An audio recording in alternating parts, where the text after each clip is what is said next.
Faint. Pryd. Mae dathlu penblwyddi eich plant yn eich dosbarth yn ddiwrnodau pwysig. Felly yn y fideo hwn, byddwn ni'n edrych ar batrymau mwyn eich helpu gyda hyn. Hefyd, mae'r uned hon yn gyfle da i adolygu misoedd y flwyddyn a dyddiadau. Yn gyntaf, dewch i ni edrych ar y patrwm yn y presennol. Dyma'r cwestiwn. Pwy sy'n cael penblwydd heddiw? A dyma'r ateb. Dafydd sy'n cael penblwydd heddiw.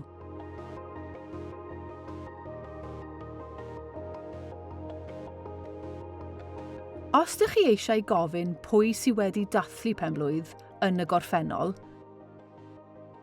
mae angen i chi ddefnyddio'r patrwm yma. Pwy oedd yn cael penblwydd ddoe?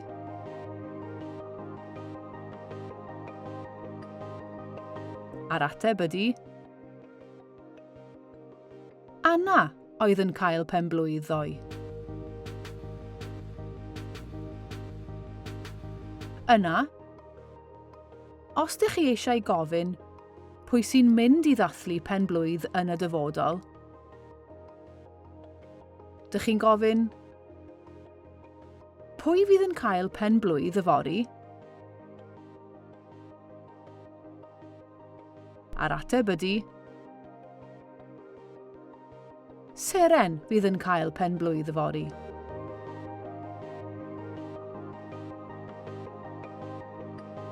Pan ydych chi eisiau gofyn am oedran eich plant? Y patrwm ydy faint ydy dy oed di heddiw? Mae hyn yn gyfle da i ddysgu rhifau hefyd. Enghraifft, dwi'n 2 oed heddiw. Neu, os ydyn ni eisiau enwi plentyn, dyn ni'n gallu gofyn faint ydy oed Aled heddiw? A'r ateb, enghraifft, mae e'n 4 oed.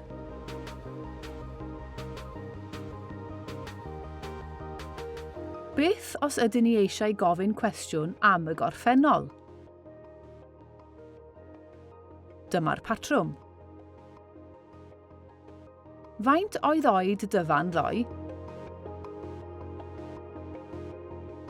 A'r ateb, roedd Dyfan yn 2 oed ddoe.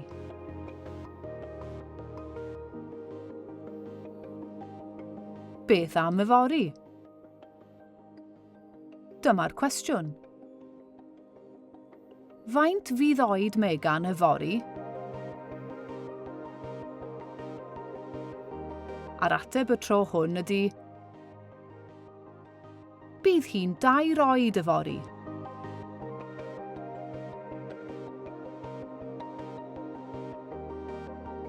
Cofiwch ddefnyddio rhifau benywaidd wrth ddweud yr oedrannau yma.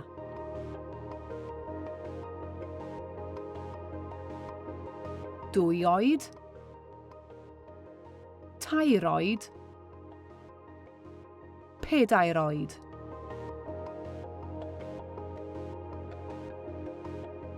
Mae siarad am benblwyddi eich plant hefyd yn gyfle da i adolygu misoedd y flwyddyn.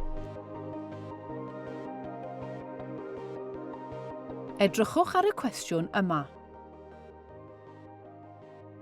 Pryd mae dy benblwydd di?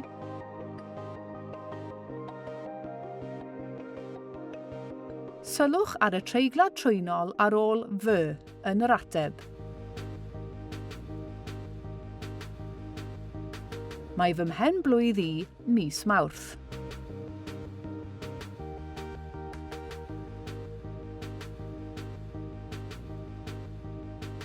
Os ydych chi eisiau enwi plentyn, gallwch chi ofyn, pryd mae pen-blwydd Owen? Mae pen-blwydd Owen ym mis Hydref.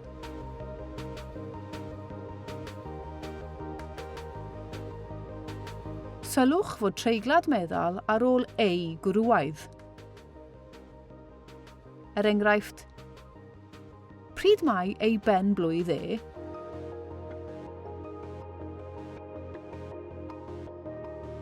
Mae ei ben-blwydd e ym mis Ebrill.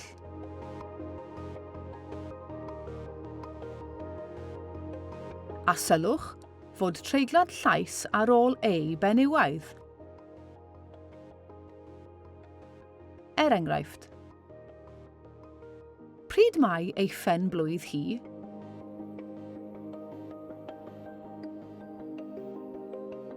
Mae ei phen-blwydd hi ym mis Mehefin.